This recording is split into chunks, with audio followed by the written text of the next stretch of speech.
Hi, I'm Dusty, and welcome to my lab. Today I want to do a quick little video on electricity, and some of the different ways that I've come up with and heard other people talk about how electricity works, and just different analogies that we can use to understand it better. Now, I want to precursor the video by making it clear that I'm not an engineer. I don't have a degree. I worked in the field as a tech, an access controls tech, and then an HVAC tech for a while. And these are just kind of, on-the-job ways that I've, seen work for understanding electricity a little bit better.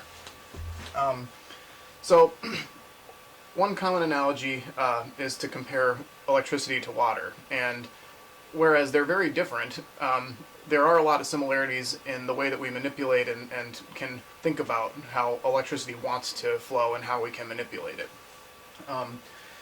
So what is electricity? Well, electricity most basically is the flow of electrons. So what is an electron? Well, an electron is just a negatively charged particle, like most simply, and only negatively charged in relation to a proton, which is larger, but that's not really important.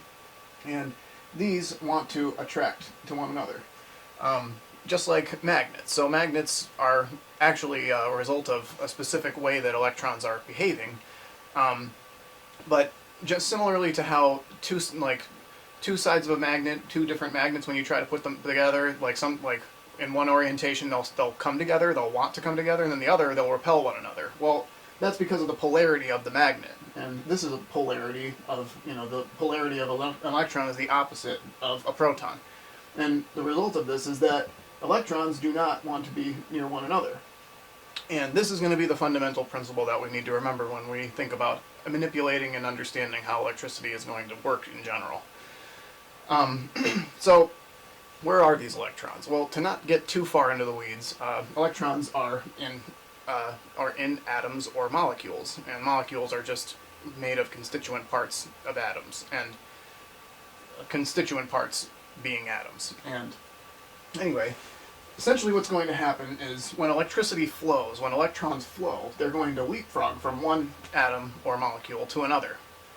And in the process of doing this, energy is expended and a number of things happen, but similarly to how water will flow through a pipe, when it's coaxed in the right way, electricity will do the same thing.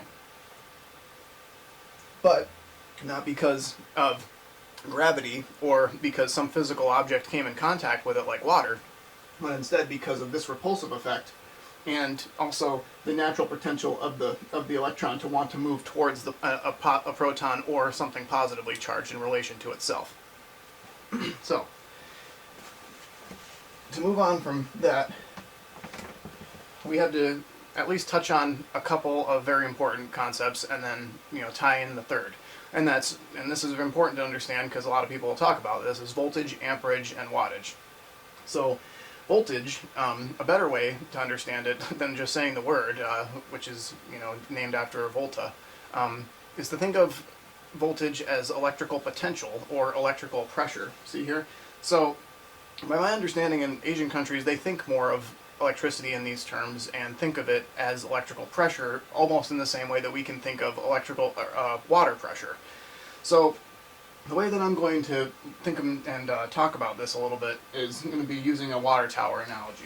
So bear with me. Imagine a dam. Now clearly there's, depending on the size of it, there is a large quantity of water, and that water wants to go down because it's pulled down by the earth, via gravity. And by making that wall, you had to make sure that that wall is strong, or else the pressure of the water will push it down and the water will flow down to a lower potential. Now, let's take that idea and just take the wall and then wrap it around in a circle, just for simplicity's sake of the example.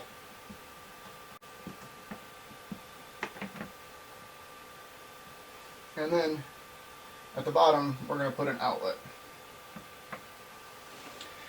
Now, when we talk about voltage and electrical pressure, we can very easily represent it, in some form anyway, with this water tower analogy. So let's imagine that the water level in the tower is this high. Now, if we just think intuitively about the dam, then if we open up this outlet here, then water is going to flow out, at the rate, depending on if the pipe is really big, then it'll flow faster, it'll empty faster, and if it's smaller, then it'll empty slower. But what's important to note is that the height of the water is important, and how much pressure is actually exerted on this outlet here. And it's pretty easy to see that if we extend this pipe up in this direction like this, because we also know intuitively that the water level is going to equalize to wherever it is. In the same way that the pressure increases or decreases based on how much water is inside of the water tower, electrical pressure or voltage is the same way. So the way that we think about it is, instead of having a water level, instead it's just how tightly packed, maybe these electrons are stuffed into a battery. We could think of this as a battery, this is the level of the battery being charged, or how tightly packed, the electrons are in here, and how filled up the valence shell of the atoms and molecules are inside of the battery. This pressure of the electrons wanting to get out and away from one another, or to something positively charged, at least relative to this, they want to flow in this direction, away from one another and towards the positively charged whatever. Whether that's the ground or, and the other pole of the battery, but we don't have to go there right now.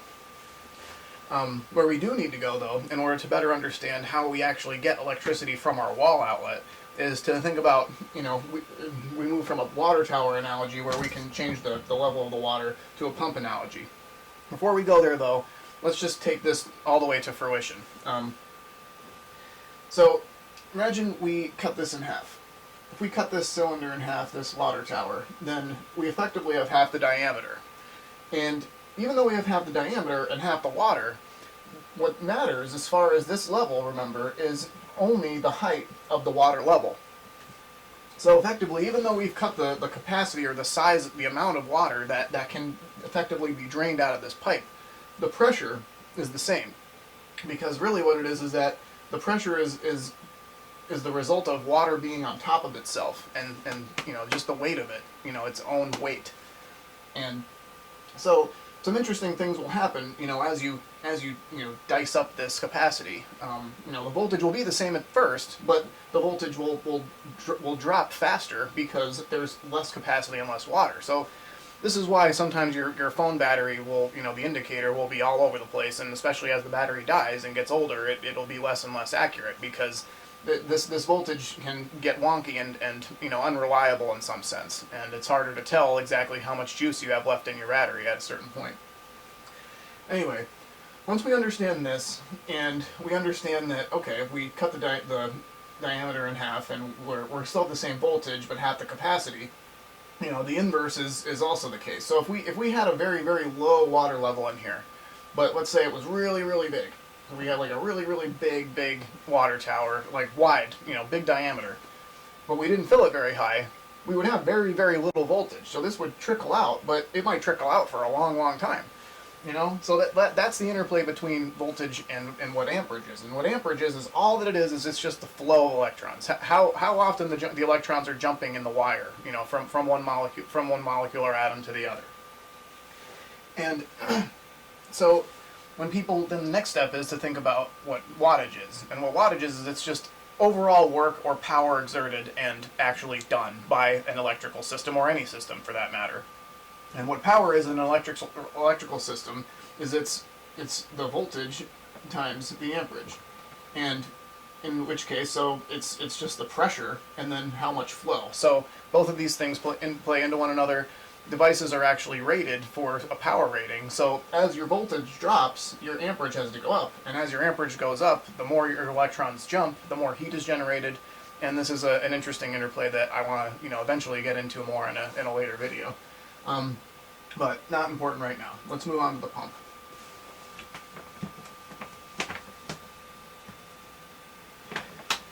So, in the water tower analogy, we're thinking about water and manipulating it by using gravity and changing water levels. Well, another way to move water is, like I said, to physically move it with another material object. And one common way that we do that, whether it's in a building or wherever, a pump house, it supplies water to your house, it's a pump.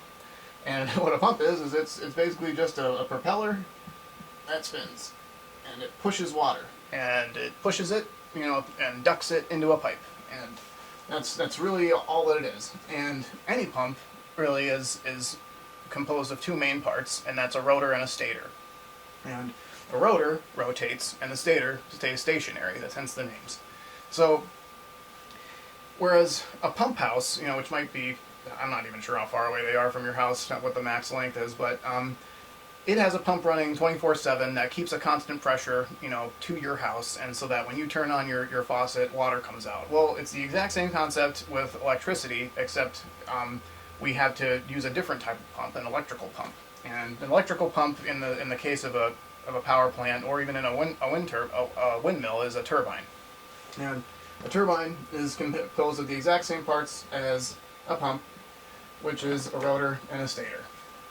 And in the case of a turbine, you have, the electric are kind of like curved like this. But really a good way to think about a turbine is like a screw in a tube.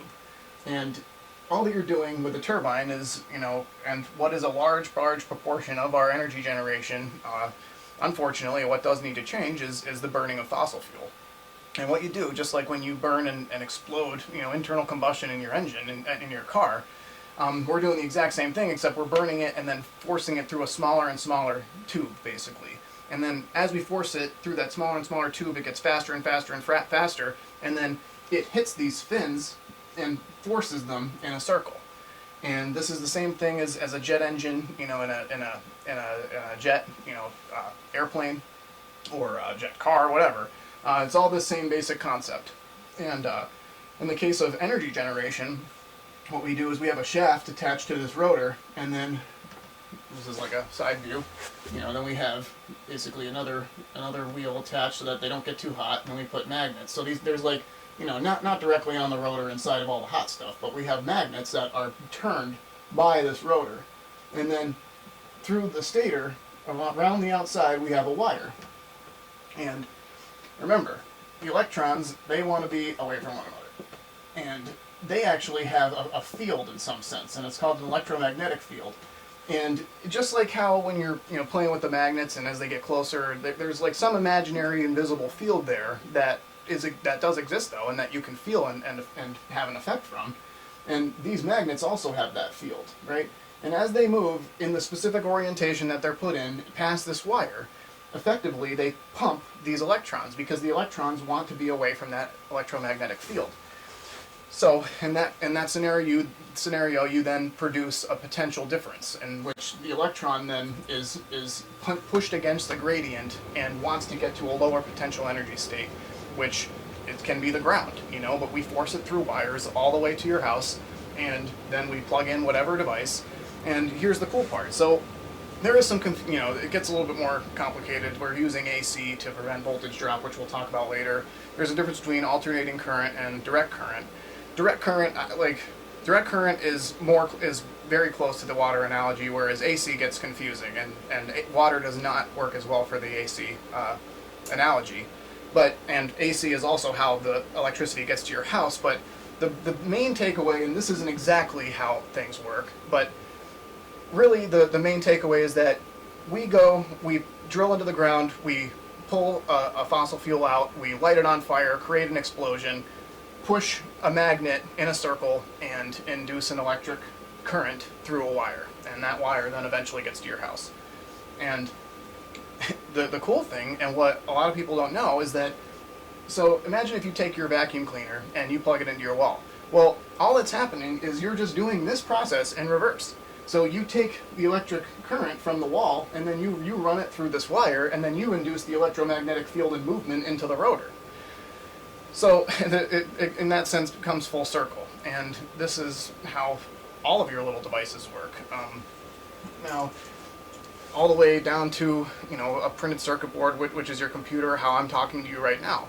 And something else I just want to touch on real quick, we look at things like this, at least I know that I did, and I think, wow, that's just obstructively confusing and complex, and it really isn't. All that it is, and all that these little traces, they're called, these little lines on this board, are just little tiny wires. And what they connect is just really, really compact other sets of really tiny wires with little tiny switches, which are called transistors, and they're solid-state switches. And that's what your central processing units are in your computers and in your phone, and all of it's based off of the same concepts that have been around for a long time. And it's just the main breakthrough is in the manufacturing process and making everything smaller and smaller and smaller. And I hope that I've at least somewhat demonstrated that these concepts are all, top down, like bottom up, top down. They're all, generally the same. It's just the scale and the size, and then, once you get deeper into the electrical theory, the componentry. But generally speaking, these things are directly equivalent to one another, and they're not obstructively confusing or complex. And we need to start better understanding these things, I think, if we want to take back control of our data and our lives. Anyway, another way that I think that we can take back control of our lives is applying this electrical theory to our own learning in our brains, because our brains are electrical systems as well. And all the same concepts that involve with voltage and amperage and power and all that stuff, clearly it's biology. It's very important, complicated, and metabolism comes into play and all of that. But just thinking about the electrical circuits and your neurology in your brain, it's all a similar concept in that in your brain, all of your brain cells are neurons, or glial cells. There's lots of different types of cells in your brain, but the main working ones that we want to think about are neurons, right? And what neurons do is they connect to other neurons, and they do this via dendrites. And the dendrites are connected to other dendrites via synapses, and that's where all that electrochemistry, or neurochemistry and electrochemistry goes on, and messing with potentials and different things. But on that dendrite is a sheath, and it's called an axon. And what the sheath does is it insulates the connection from one dendrite to another dendrite to another neuron, so neuron to neuron. And the way that electricity works is that, and we didn't get into this, but in the same way that a pipe can restrict flow, a wire, depending on what its composition is and how thick the diameter is, and also how insulative its sheath is in certain situations, will determine how readily electricity will flow through it. And what happens in the brain is that, just like a wire, the more that the connection is fired on, it will actually damage to an extent the outer sheath. But just like a muscle in your body, that sheath will regenerate. And actually, when it regenerates, just like a bone or a muscle, will get stronger and bigger. And the more it insulates and the bigger and stronger it gets, the more likely the potential is for that neuron and that connection to be acted on.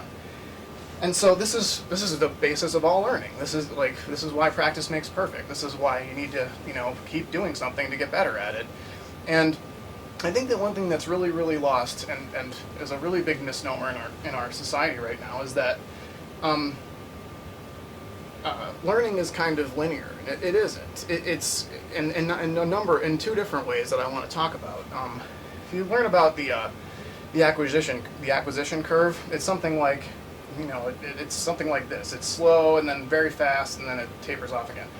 And that's kind of that's with specific endeavors, like mastery of specific talents and abilities, but also just all knowledge, I think, in this sense, in that if we think about the brain and how, just how we talked about how those neural pathways get strengthened. Well, in the same way that I just tried to, connect something that's intuitive and that you hopefully know about a bit, like water and how it flows, we can connect that strong pathway to another weaker pathway. And as long as we can start drawing connections between those two pathways, then the acquisition of this parallel pathway is much faster and easier. And so not only do you hit that acquisition curve and start exponentially mastering whatever you're specifically working on, but mastery and acquisition of other areas of knowledge becomes much, much easier than afterwards as well. And this is the secret, and this is what we need to really think about. And not only is it mastery or the ability to execute tasks, but it's also creativity, because everyone has a unique perspective on their own forms of learning and how they learn things. And if we pay attention to our mistakes, oftentimes that's where the true creativity and breakthroughs come. And anyway, hopefully this has been helpful and useful. And if if you like the video, like it, maybe subscribe to my channel, and maybe share it. And if you have a question, or if you want to clarify something, or if I said something just blatantly wrong, please tell me. I'd really like to know. So, thank you. Bye.